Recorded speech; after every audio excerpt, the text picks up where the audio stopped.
नवंबर 1943 जब पूरी दुनिया वर्ल्ड वॉर 2 में उलझी हुई थी, उसी के दौरान जो एलाइड साइड के सबसे बड़े 3 कंट्रीज के जो लीडर्स थे, चर्चिल, स्टालिन और रूजवेल्ट, इन तीनों ने प्लान बनाया ईरान की कैपिटल तेहरान में मिलने का। इस मीटिंग का कोड नेम था यूरेका और आज बहुत फेमसली इस मीटिंग को जाना जाता है तेहरान कॉन्फ्रेंस के नाम से। तो ये जो मेरी वर्ल्ड वॉर 2 की सीरीज का एपिसोड 52 है, इसमें हम तेहरान कॉन्फ्रेंस के बारे में बात करेंगे। कहानी शुरू होती है नवंबर 1943 से। ये ऑलरेडी डिसाइड हो चुका था और सारे एलाइड साइड के जो बड़े कंट्रीज थे वो जानते थे कि इनके तीनों जो कंट्री के जो सबसे इंपॉर्टेंट लीडर्स हैं वो अब तेहरान में मिलने वाले हैं आगे की बात करने के लिए। हालांकि ऐसा नहीं था कि ये पहले लीडर्स मिले नहीं थे। चर्चिल और रूजवेल्ट मिल चुके थे और वो तो उनकी तो मुलाकात 2-3 बार और भी हुई थी। कासाब्लांका में जो कॉन्फ्रेंस हुई थी उसमें भी चर्चिल और रूजवेल्ट मिले थे। तो ये लोग तो आपस में जानते भी थे, एक दूसरे को अच्छी दोस्ती थी। बट रूजवेल्ट और स्टालिन और चर्चिल एक साथ कभी भी इसके पहले नहीं मिले थे और बहुत जद्दोजहद करने के बाद, बहुत टाल मटोल और बहुत महीने लग गए थे इस कॉन्फ्रेंस को फाइनली अरेंज करने के लिए। तो स्टालिन का ये इंसिस्टेंस था, उनका ये कहना था कि हम यूरोप के पास ही इस कॉन्फ्रेंस को करेंगे, इसीलिए ये तेहरान को जगह चुना गया इस कॉन्फ्रेंस को होल्ड करने के लिए, क्योंकि यहां पे ब्रिटिश आर्मी भी थी और सोवियत आर्मी की प्रेजेंस भी यहां पे थी। जो रूजवेल्ट थे, अमेरिकन प्रेसिडेंट, उनके लिए एक बहुत लंबा रास्ता था कि वॉशिंगटन से यहां तक उनको आना था। यह बात बताना जरूरी है कि रूजवेल्ट की तबीयत अक्सर खराब रहने लगी थी, बट वो ये बात जानते थे कि ये कॉन्फ्रेंस बहुत ही जरूरी है वर्ल्ड वॉर 2 कैसे आगे चल रहा है उसको डिसाइड करने के लिए, और उसके बाद दुनिया का क्या होगा इस लड़ाई के बाद, इन सारे विषयों पे बात करने के लिए कॉन्फ्रेंस बहुत इंपॉर्टेंट थी। इसीलिए वो भी राजी हुए कि ये कॉन्फ्रेंस वो अटेंड करेंगे। नवंबर के महीने में 1943 में अब एलाइड साइड अगर देखा जाए तो एक बहुत ही मजबूत स्थिति में थे। ईस्टर्न फ्रंट पे स्टालिनग्राड में हराया था रेड आर्मी ने जर्मन आर्मी को, उसके बाद कर्स्क में हराया था। ये दोनों हाईलाइट बड़े बड़े बैटल्स थे ईस्टर्न फ्रंट के। उसके बाद खारकोव की लड़ाई में हरा दिया था और लगातार अब जर्मन आर्मी रिट्रीट कर रहे थे ईस्टर्न फ्रंट पे। अगर दूसरी साइड की बात करें तो सिसिली को कैप्चर कर लिया था एलाइड साइड ने। उसके बाद इटली में भी उन्होंने इन्वेजन कर दिया था और ऑब्वियसली मिडवे के बैटल में और पैसिफिक के कैंपेन में भी अब यूएस का पलड़ा भारी हो चुका था। तो ओवरऑल ये बहुत ही अच्छा टाइम था एलाइज के लिए और इसीलिए अब ये सारे लीडर्स को लगने लग गया था कि अब वो ये लड़ाई जीत जाएंगे। ये जो कॉन्फ्रेंस थी ये बिग 3 के बीच में होने वाली थी। बिग 3 यानी सोवियत यूनियन, ब्रिटेन और अमेरिका, यानी स्टालिन, चर्चिल और रूजवेल्ट। रूजवेल्ट ये चाहते थे कि इसमें चाइना भी शामिल हो। चाइना भी अगर आप मैप में देखेंगे तो बहुत विशाल कंट्री है और वो जानते थे कि एक बार ये जापान को हरा दिया, चाइना से उनको निकाल दिया बाहर, तो चाइना भी एक बहुत बड़ी पावर बन सकती है। तो रूजवेल्ट का ये मानना था कि चांग काई शेक, जो कि नेशनलिस्ट पार्टी के लीडर थे वहां पे और एलाइज का साथ दे रहे थे, उनको भी इन्वॉल्व किया जाए इस पूरे डिस्कशन में और इसीलिए बिग 3 ना होके बिग 4 हो। रूजवेल्ट इस बात को अच्छे से जानते थे कि हालांकि अभी चाइना एक उतनी स्ट्रॉन्ग कंट्री नहीं है, परंतु चाइना में बहुत सारे जापानीज ट्रूप्स हैं। ये वो जापानीज ट्रूप्स हैं जो अगर चाइना में नहीं होंगे, चाइना को जीत लेंगे या चाइना ने अगर सरेंडर कर दिया तो ये सारे जापानीज ट्रूप्स अब पैसिफिक आइलैंड्स पे जाएंगे और यूएस फोर्सेस की नाक में दम करेंगे। इसीलिए रूजवेल्ट चाहते थे कि चाइना वॉर में रहे और वो चाइना को सपोर्ट कर रहे थे। चाहे लड़ाई में चाइनीज लोग हार रहे थे या जीत रहे थे, बट अगर सिर्फ नंबर्स की बात करें तो सिर्फ चाइना की मेन लैंड पे उन लोगों ने 10 लाख जापानीज फोर्सेस को बांध के रखा था। यानी इतनी भारी मात्रा में यहाँ पे जापानीज सोल्जर्स थे और उनको किसी तरह लड़ाई में उलझा के रखा था चाइना ने, और ये बात रूजवेल्ट चाहते थे। काई शेक भी इस बात को जानते थे कि उनकी जरूरत है अमेरिका को, इसीलिए वो अपनी बात मनवाने के लिए रूजवेल्ट से एक उनको सटल सा हल्का हल्का धमकी सी देते थे कि अगर आपने हमको सप्लाईज नहीं दी, हमारी हेल्प नहीं की, तो हम एक अलग से एक डील कर लेंगे जापान के साथ, तो उसमें फिर आप ही को प्रॉब्लम होगी। तो रूजवेल्ट भी जानता था कि हाँ, चाइना की हेल्प करना बहुत इंपॉर्टेंट है यहाँ पे। बट ये जो पीछे कुछ साल गुजरे थे, इसमें काई शेक ने भी अपनी एक बात को चेंज किया था। जब शुरुआत में यहां पे लड़ाई हुई थी, जब जापानीज लोगों ने इन्वेड किया था, तो काई शेक लगातार रूजवेल्ट को इस बात का दबाव डाल रहे थे कि वो बोले स्टालिन को कि स्टालिन जापान पे वॉर डिक्लेयर करे। ध्यान रखिए कि सोवियत यूनियन और जापान के बीच में एक नॉन एग्रेशन पैक्ट साइन होकर रखा था, मतलब ये दोनों आपस में लड़ाई नहीं करेंगे। तो बहुत कमाल की बात है, एलाइड साइड पे ऑलरेडी सोवियत यूनियन लड़ रहे थे और एक्सिस साइड पे जापान थे, बट फिर भी इन दोनों कंट्रीज में आपस में लड़ाई नहीं थी। और काइशेक इस बात को चाहते थे कि नहीं, जापान नजदीक है सोवियत यूनियन के और चाइना के भी, तो सोवियत यूनियन हमारी हेल्प करे चाइना में आके जापान से लड़ने के लिए। परंतु स्टालिन ने इस बात के लिए मना किया हुआ था, क्योंकि वो जानते थे कि वो बहुत मुश्किल से जूझ रहे हैं जर्मनी के साथ अपने सोवियत यूनियन के वेस्टर्न हिस्से में। तो अगर वो ईस्टर्न साइड पे जापान से भी लड़ाई कर लेंगे तो यहां उनको वो किसी भी तरह से हैंडल नहीं कर पाएंगे।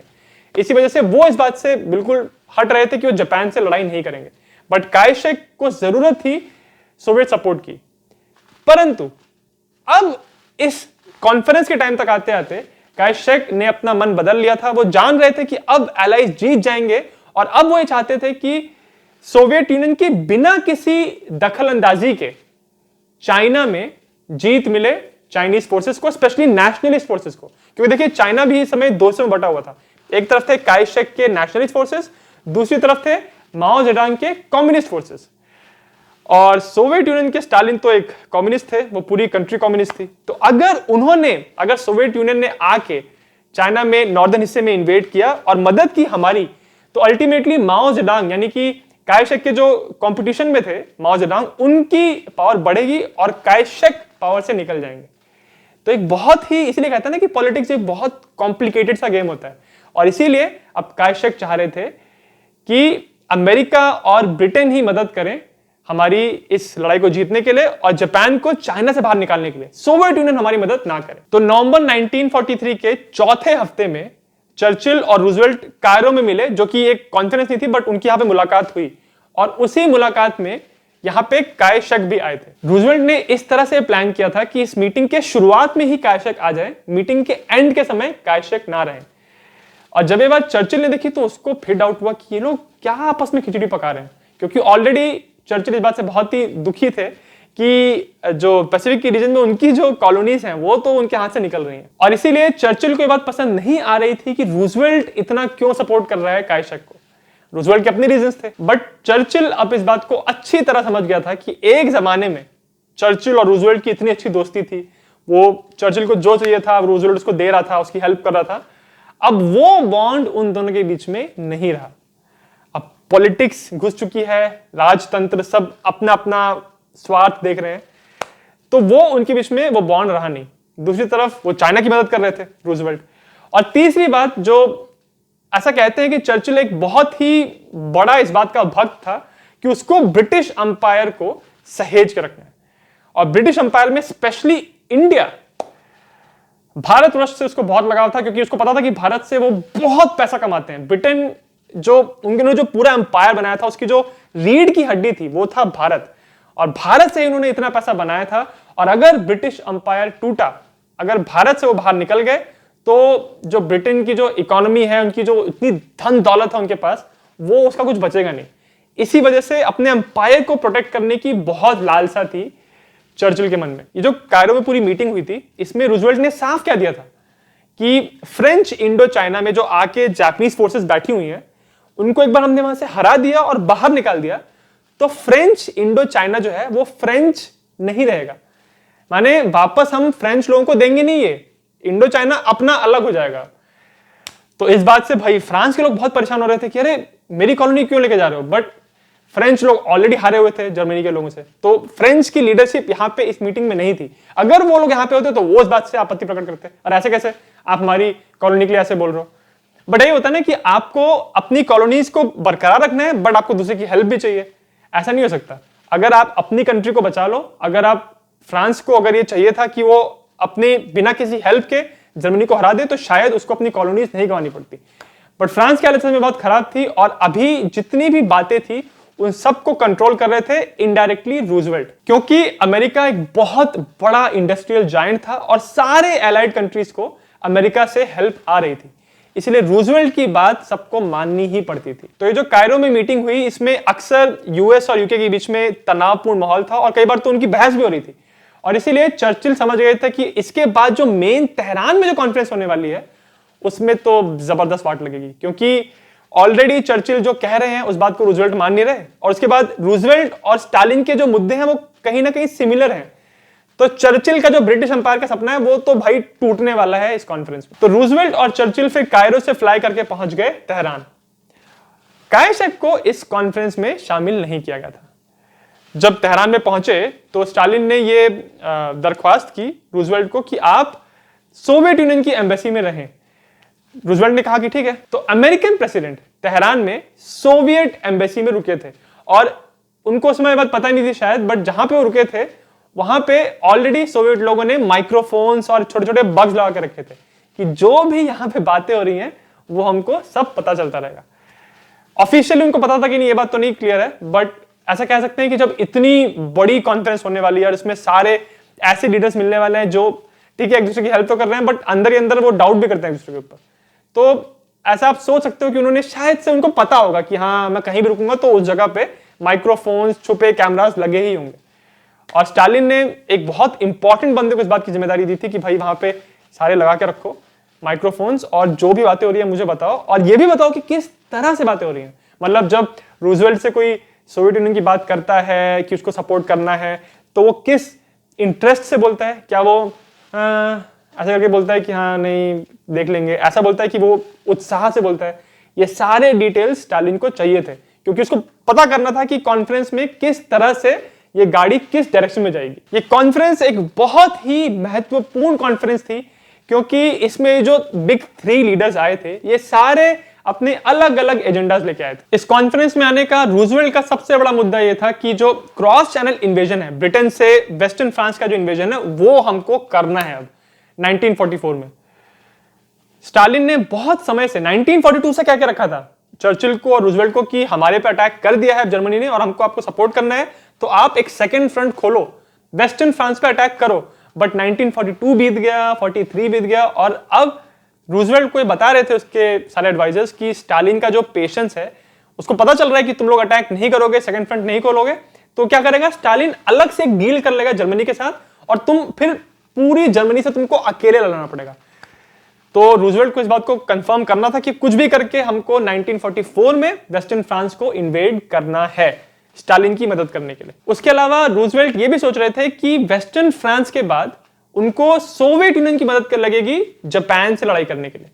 रूजवेल्ट इस बात को जानते थे कि जापान और सोवियत यूनियन के बीच में एक नॉन एग्रेशन पैक्ट है तो स्टालिन इस पैक्ट को तोड़ेंगे नहीं, बट एक बार फ्रांस को हमने लिबरेट कर दिया, वहां से जर्मनी को निकाल दिया तो फिर उनको मदद चाहिए थी स्टालिन की यहां पे जापानीज फोर्सेस को हराने के लिए। और साथ ही साथ रूजवेल्ट ये भी चाहते थे कि जो उनका एक नया आइडिया है कि सारे देशों को मिला के एक संघ बनाया जाए जिसको यूनाइटेड नेशंस कहा रूजवेल्ट ने, उसको भी ज्वाइन करें सोवियत यूनियन। ये तो सारा एजेंडा हो गया रूजवेल्ट का। चर्चिल का एजेंडा कुछ अलग था। वो रूजवेल्ट की इस बात से कि हमको वेस्टर्न फ्रांस को इन्वेड करना है इसको लेके चर्चिल खास एक्साइटेड नहीं थे। वो ये सोच रहे थे कि अभी हम रेडी नहीं हुए हैं वेस्टर्न फ्रांस को इन्वेड करने के लिए और 1944 में नहीं 1945 में हमको इन्वेड करना चाहिए वेस्टर्न फ्रांस को, क्योंकि इटली को जो हमने इन्वेड कर दिया है हमको लग रहा था कि ये सॉफ्ट अंडरबेली है जर्मनी का और यूरोप को जो नीचे का हिस्सा है इसको आराम से हम जीत लेंगे, ऐसा हो नहीं रहा है। तो चर्चिल चाहते थे कि नहीं पहले इटली के रीजन को सिक्योर करें, उसके बाद हम सेंट्रल यूरोप के ऊपर ध्यान दें, बाल्कन स्टेट्स जो हैं, ताकि पहले वहां पे वो लोग पहुंच जाएं और सोवियत यूनियन का इंफ्लुएंस उस रीजन में ना बढ़े। ये चाहते थे चर्चिल। तो वो ऑपरेशन ओवरलॉर्ड को लेके उतना एक्साइटेड नहीं थे। तो चर्चिल नॉर्मंडी की इन्वेजन को लेके इतने एक्साइटेड क्यों नहीं थे, इसको लेके बहुत अलग अलग थ्योरीज हैं। कुछ लोग ये कहते हैं कि शायद उनको पता था कि उनको ऐसा लग रहा था कि 1944 जून तक हमारी फोर्सेस उतनी रेडी नहीं होंगी कि हम आसानी से एक भारी मात्रा में एलाइड फोर्सेस को लैंड करवा पाए फ्रांस में। दूसरा उनको लग रहा था कि शायद से यहाँ पे ब्रिटिश कैजुअलिटीज बहुत ज्यादा होंगी, इसलिए उनको तैयार नहीं थे। और तीसरा लोग ये भी कहते हैं कि उनको ब्रिटिश अंपायर को सिक्योर करना था। वो जानते थे कि अगर हमने फ्रांस को लिबरेट किया, वहां पे हमने अपने फोर्सेस भेजी तो हमको कुछ खास फायदा नहीं होगा, बट अगर हमने इटली को पूरी तरह जीत लिया और उसके बाद जो बाल्कन स्टेट्स हैं, सेंट्रल यूरोप को अगर हमने फोकस किया तो वो ब्रिटिश अंपायर के लिए बहुत इंपॉर्टेंट था। तो कहीं ना कहीं कुछ लोग ये भी कहते हैं कि वो अपने ब्रिटिश अंपायर को बचाना चाहते थे, इसलिए वो इस ऑपरेशन ओवरलॉर्ड को लेकर बहुत एक्साइटेड नहीं थे। स्टालिन का मुद्दा कुछ अलग था।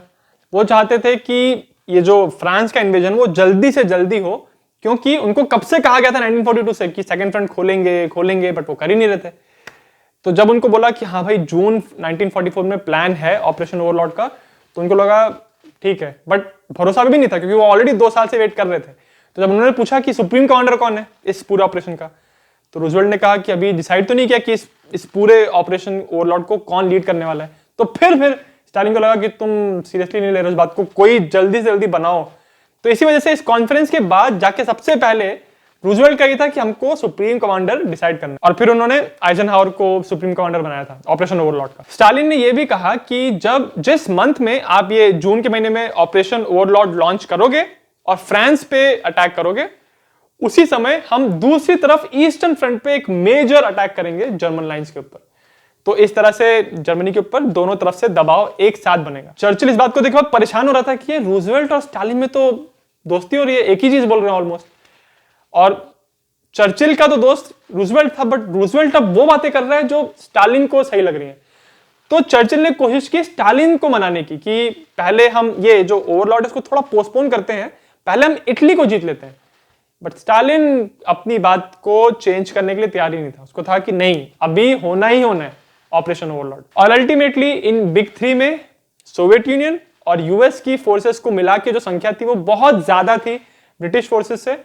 तो फिर चर्चिल को कुछ मानना ही था उनकी बात उनको। तो जब ये कॉन्फ्रेंस खत्म हुई तो उसके बाद कुछ डिसीजंस लिए गए। पहला सबसे इंपॉर्टेंट डिसीजन, ऑपरेशन ओवरलॉर्ड यानी वेस्टर्न फ्रांस का जो इन्वेजन होने वाला है, नॉर्मंडी में जो लैंडिंग्स होने वाली हैं, वो अब फिक्स्ड है कि जून 1944 में होंगी। जब ऊपर की तरफ नॉर्मंडी की तरफ लैंडिंग्स होंगी, उसी समय सदर्न फ्रांस में भी एक साथ लैंडिंग्स होंगी एलाइड फोर्सेस की, ताकि दो तरफ से एक साथ जर्मन आर्मी को इन दोनों फोर्सेस के साथ डील करना पड़े। दूसरी चीज डिसाइड हुई कि उसी महीने में स्टालिन भी ईस्टर्न फ्रंट पे एक जबरदस्त अटैक लॉन्च करेगा जर्मनी के ऊपर। तीसरी इंपॉर्टेंट बात यह डिसाइड हुई कि एलाइज कन्विंस करेंगे टर्की को कि तुम भी हमारे साथ जुड़ो इस लड़ाई में और जर्मनी के अगेंस्ट लड़ाई करो। अभी टर्की लड़ाई में नहीं उतरे थे, बट वो जानते थे कि जब लड़ाई खत्म होगी उसमें एलाइज लोग जीतेंगे, तो ये जरूरी है कि वो जीतने वाली साइड पर रहें। तो 1943 में तो नहीं, 44 में टर्की ने जो रिलेशंस हैं जर्मनी के साथ उनको खत्म कर दिया, और 1945 में फरवरी के महीने में टर्की ने वॉर डिक्लेयर किया जर्मनी और जापान के ऊपर। अब देखिए टर्की यहां पे है, जापान कितना दूर है, बट ये वॉर इसलिए डिक्लेयर किया था क्योंकि एक सिंबॉलिक चीज थी कि हाँ हम एलाइड साइड पे हैं। और जब ये पूरी लड़ाई खत्म होगी और यूनाइटेड नेशंस बनेंगे तो उसमें टर्की की भी एक इंपॉर्टेंट सीट होगी। जब ये बात हुई कि टर्की ज्वाइन करे एलाइड साइड को, तो स्टालिन ने यह भी कहा कि अगर एक्चुअली टर्की ने हमारे साथ दिया, वो एलाइज को ज्वाइन करते हैं, और इसके जवाब में अगर बल्गेरिया ने अटैक किया टर्की के ऊपर, तो फिर हम बल्गेरिया पे अटैक करेंगे। देखिए कितना कॉम्प्लिकेटेड होता है एलाइज जब आप बनाते हैं किसी दूसरी कंट्रीज को। तो इस तरह से अगर आपने इसको अटैक किया तो उसका जो सपोर्टर है वो आ जाएगा, आपका सपोर्टर आ जाएगा। यही वर्ल्ड वॉर 1 में भी हुआ था, और इसीलिए यूरोप में छोटा सा एक जो कॉन्फ्लिक्ट है वो इतना बड़ा हो गया था। वैसा ही कुछ यहां पे भी सेट हो रहा था, बट थैंकफुली ये जो लड़ाई है वो इतनी बड़ी लेवल पे पहुंची ही नहीं। 1945 में लड़ाई खत्म हो गई थी। इस कॉन्फ्रेंस में एक और ये चीज डिसाइड की गई कि यूगोस्लाविया में जो पार्टिसंस हैं, जो जर्मन्स के अगेंस्ट लड़ रहे हैं इंडिपेंडेंटली, उनको अब एलाइड साइड सपोर्ट करेगी, उनको मटेरियल देगी, उनको इक्विपमेंट देगी, ताकि वो अच्छा रेजिस्टेंस कर पाए जर्मनी के अगेंस्ट। और फाइनल एक बड़ा कंक्लूजन इस मीटिंग का ये था कि इसके आगे जितने भी मिलिट्री ऑपरेशंस प्लान होंगे उन सब में सारे एलाइड कंट्रीज जो हैं, स्पेशली ये जो बिग 3 हैं, ब्रिटेन, सोवियत यूनियन और अमेरिका, इन तीनों के जो मिलिट्री स्टाफ्स हैं वो आपस में टच में रहे और उनको पता रहे कि कब कौन सी साइड क्या करने वाली है, ताकि वो एक दूसरे को सपोर्ट कर सकें। बट रियलिटी में तो फिर क्या ही हुआ था, क्योंकि जैसे ही ये वॉर खत्म हुआ था उसके तुरंत बाद फिर सोवियत यूनियन और अमेरिका के बीच में कोल्ड वॉर स्टार्ट हो गया था। तो मिलिट्री ने तो क्या ही साथ दिया होगा।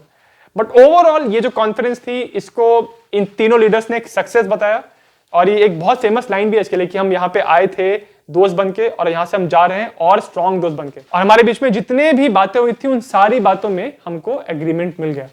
बट ऑब्वियसली स्टालिन को जो चाहिए था वो उनको मिला, रूजवेल्ट को भी जो चाहिए था वो उनको मिला, बट अल्टीमेटली चर्चिल बहुत नाराज हुए क्योंकि उनको था कि ऑपरेशन ओवरलॉर्ड को पोस्टपोन किया जाए, बट ऐसा नहीं हुआ। तो ये तो पूरी बात थी तेहरान कॉन्फ्रेंस की।